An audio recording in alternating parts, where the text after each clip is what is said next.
Igualmente que hemos trabajado cruzados con menores, ahora hacemos con séptimas dominante. Ponemos el dedo aquí afuera, en la séptima dominante, do séptima dominante, y ahora nuevamente el dedo 3 es el que hace el bajo alterno o cruzado.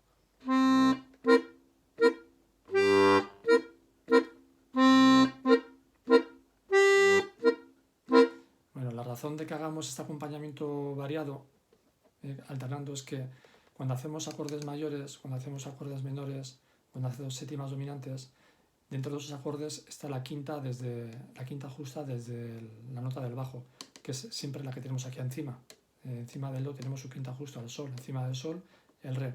Entonces es como si nosotros fuéramos, en el caso de mayores, siempre vestidos de verde, amarillo y de rojo, y o sea, do, mi, sol, imagina que tenemos colores verde, amarillo, rojo, pues ¿qué va bien con eso? Pues va a ir bien el amarillo y el rojo con el verde, los tres, porque siempre vamos vestidos esos tres colores. Entonces, si pensamos que este es el verde, este es el amarillo y este es el rojo, con este de aquí va a ir bien cualquiera de estos. ¿Vale? Con los menores solo va la quinta, porque la tercera mayor, el contrabajo, no va a estar. Bueno, suena mal, solamente suena disonante. Y con las séptimas dominantes puede ir el contrabajo y puede ir el cruzado. En realidad aquí no está la quinta, pero es parte del acorde completo. No me importa mucho eso ahora.